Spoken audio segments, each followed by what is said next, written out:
Hello there, everyone. Judge Napolitano here with Judging Freedom.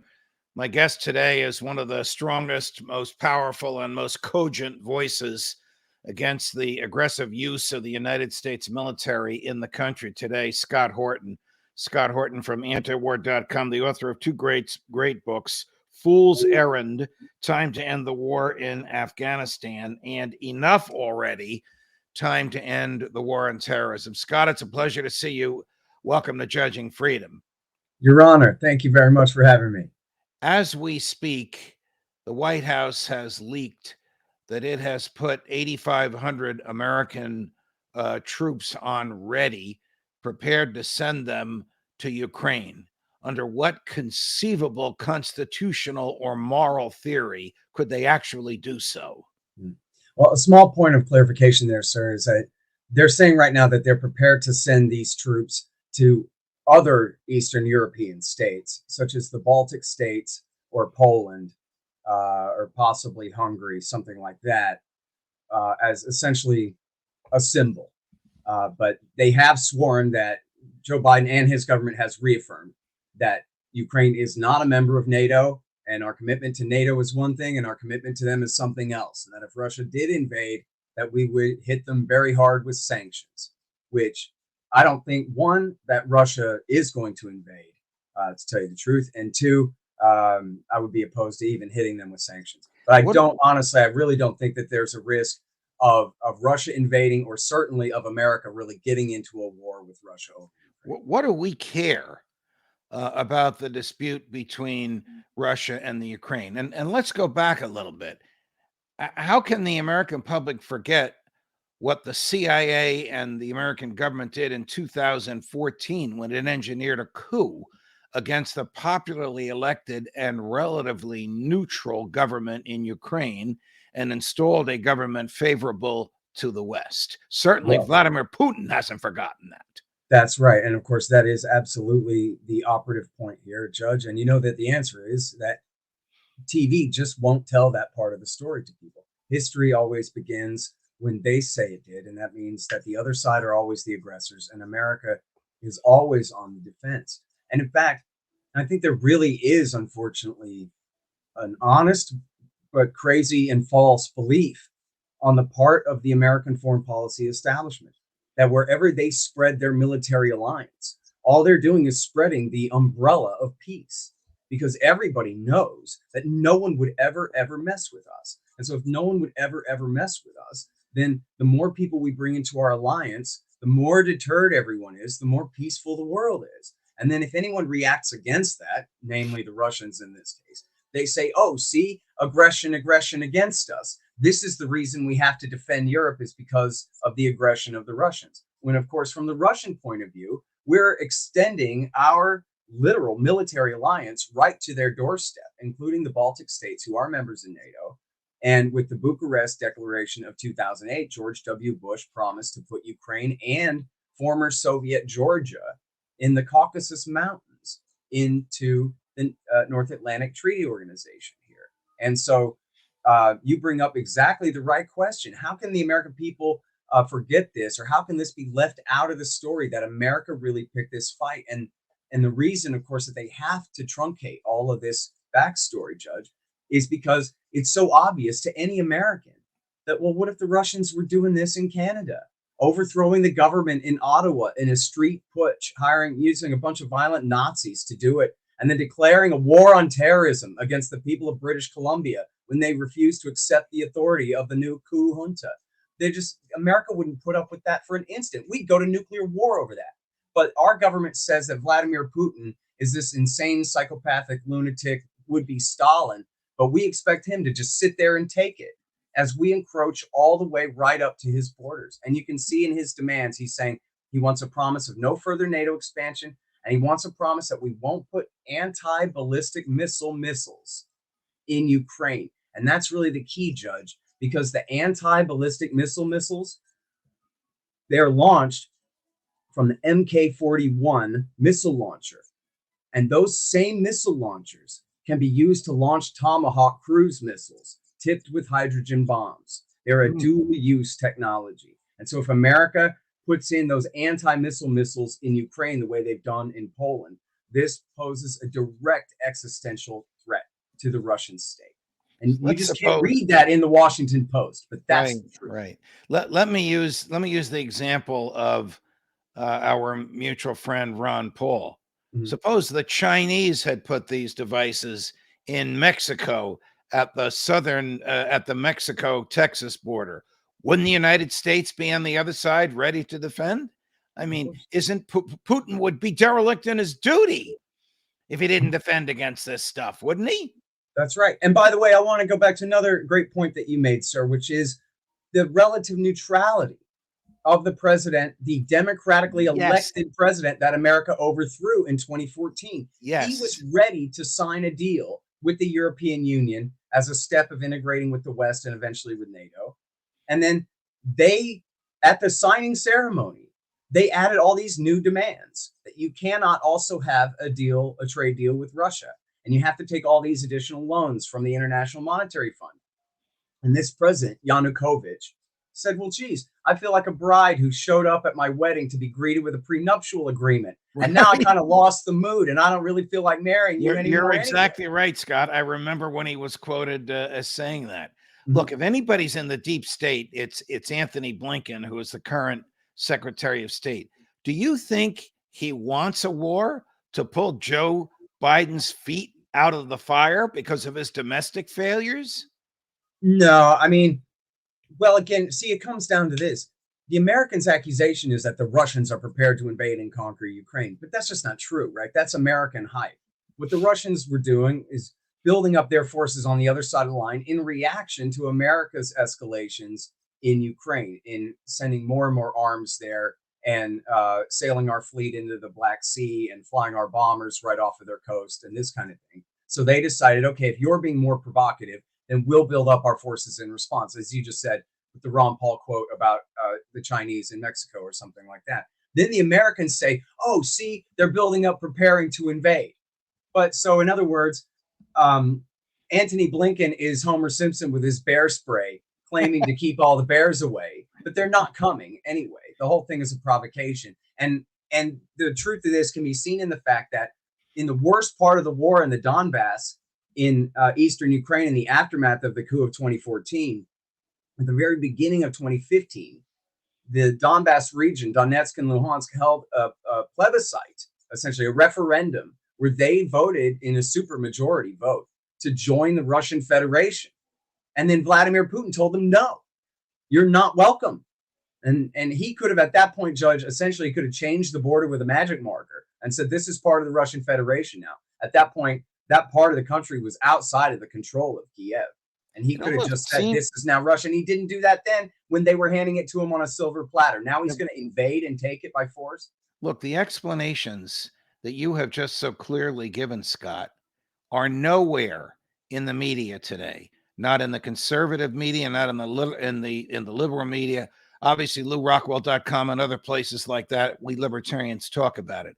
It makes me wonder if the elite, if the establishment wants some sort of war. Well, for the same reason, for the Orwellian reason that big government always needs a war. They need to be fighting somebody. War's the health of the state. War lets them raise taxes. War causes the public to be a little, except for we dissidents, for the public to be more pliant and accept more restraints on their liberty. I almost am feeling that. So stated differently, why isn't the average American familiar with this history? Hmm. Well, I think more and more people are, and I think, you know, the power elite in America of all factions, they just cannot escape the truth that the ultimate phrase to describe our crisis here was coined by Dwight David Eisenhower, the Supreme Allied Commander of United Nations forces in Europe in World War II, turned two-term Republican president of the United States of America. And on his last day in office, he said, we have to be wary of the combine of the military industrial complex. Put very simply, sounds like a conspiracy theory if you heard it from a leftist, but Right. coming from Dwight Eisenhower, it is what it is. The arms manufacturers do everything they can. It costs them almost pennies millions, only millions of dollars to finance the think tanks and to finance the congressmen and the senators to keep hundreds of billions, in fact, even trillions of dollars coming their way. You may have been familiar with the new Wall Street Journal report that just came out, I think, 2 weeks ago, that said Afghanistan, which was kind of the smaller war compared to Iraq War II, right? Afghanistan, they said the contractors there, particularly Lockheed, Raytheon, Northrop Grumman, Boeing, General Atomics, General Dynamics, they made $3 trillion off of the war in Afghanistan. Nobody else got anything out of it at all. But Right. these connected companies did. Is the ideological war against the military industrial complex in the United States a hopeless one? No, no, it is not. And frankly, I got to say, Judge, the greatest thing that Donald Trump ever did was because he had to. He was running against George Bush's brother in the primaries. He just went all out against the military industrial complex, which he called it by name, and said the war industries, they love war. You can't deny it. And he also attacked America's wars in the Middle East. And this is the worst decision any American president ever made, was when George W. Bush decided to go knock over the whole Middle East, not just Iraq, but just go over there. And when he said that, it's the same thing that Ron Paul did in 2008 and 2012. Right. Donald Trump just hit it all the way home that for conservative, American, patriotic Republicans, you can hate the American empire. There's nothing to cheer for here. There's no victory, as Donald Trump said. What have we gotten for all of this? Nothing. Yet Trump. And so the mood really, really has changed on the right toward America first, Judge. I wonder if the mood has changed on the right because there's such antipathy towards the very incompetent current Democratic administration. I mean, Trump himself used drones to kill people, not the extent that Barack Obama did. He didn't kill Americans like Barack Obama did. He didn't bomb a dam like Joe Biden did, which killed countless people. So many people are dead. We don't even know the number in Syria. But he did use drones to kill people, which violates the Constitution and which violates international law. Is there a temptation or a lust on the part of presidents to kill? Well, I do think that there is. If you go back to H.W. Bush when he started Iraq War I, in fact, this might have been from Panama. There was a New York Times reporter named Appleman who wrote that this is the rite of passage for all American presidents, the letting of blood.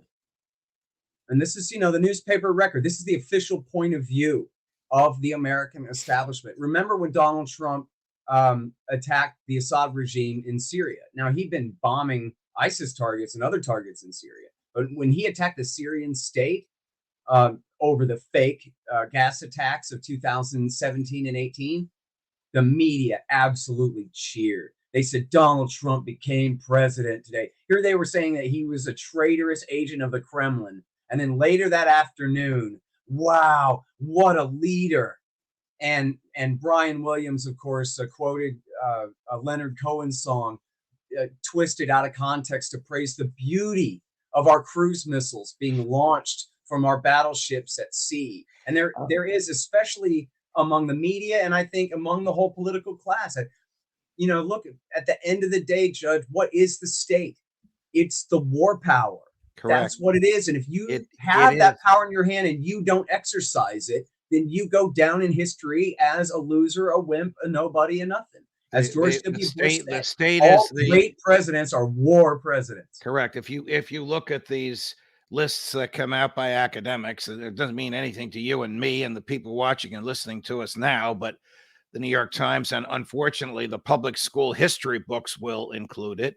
Great presidents are war presidents, and fledgling presidents, candidates for president, all know that. I mean, could you imagine if Tom Cotton were in the White House right now? We'd have 100,000 troops in Ukraine, and we'd be provoking Vladimir Putin.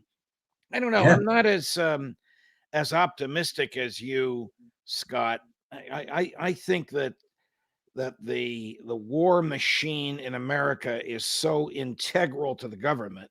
I mean, government is a monopoly of force in a geographic area. That's the Ludwig von Mises' definition of it. It was as true when he said it as it is today.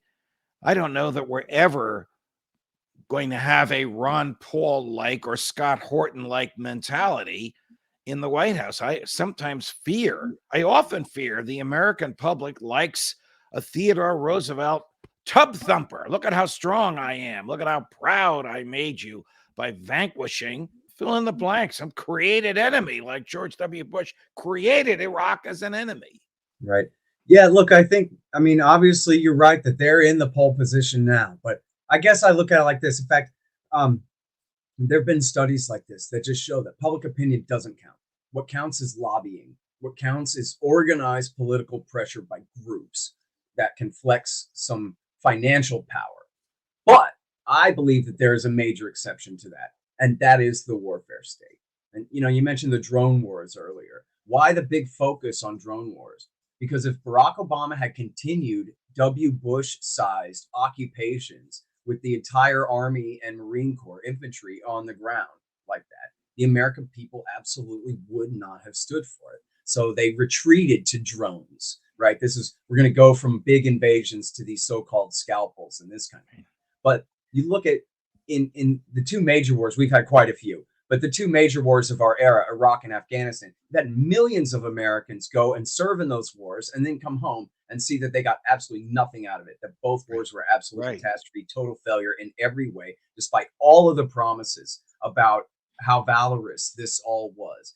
The truth is just too laid bare. We really have ourselves to blame. I mean, Barack Obama killed Americans with drones because Eric Holder, his then attorney general, told him he could. I saw the memo that Holder wrote. They sent it to NBC News, and then it spread all over the place, and I saw it when I was at Fox. It was absurd. A first-year law student wouldn't have written such a piece of garbage. It basically likened killing this person, was born in New Mexico, and his 16-year-old son was born in Virginia, while they were seated at an outdoor cafe. He likened killing this guy who'd never been charged with a crime, wasn't indicted, wasn't wanted, there wasn't a search warrant for him, to shooting at a bank robber who was fleeing a bank and shooting back at the police. I mean, that type of analogy would have flunked criminal law 101. And yet the Attorney General of the United States told the President of the United States, a former lecturer in the Constitution at the University of Chicago, that he could get away with it. He got away with it, and nobody complained except Alaki's father, who basically said, "I told you so." Yep. Although, remember, Judge, at that time, the right was dominated by John McCain and Lindsey Graham and their point of view. All of talk radio agreed with their point of view. The Republican Party, their entire position was that Barack Obama is not tough enough. He's not macho enough. He doesn't kill people enough. He ain't bad enough. But now that's really changed. And especially with his successor, Joe Biden, sitting in the chair, you get much more of the spirit. Remember, we did have this toward, I guess about the middle of Obama in 2013, when Obama wanted to attack Syria over the first major fake sarin attack. And it was the American right really folded their arms and said, no, we don't want to do this. Led by Breitbart.com, which was under control of Steve Bannon at the time and others, and the Republican congressman. This is before Donald Trump came with all his denouncements of the W. Bush doctrine. This is still during Obama. And the Republican constituents let the Congress know we're just absolutely against this at this point. And I think that was really the beginning of the sea change on the right. And so, and it's mixed now, right? You have right now, the chair of the Republican National Committee is a lady named McDaniel, I believe, who is Mitt Romney's niece.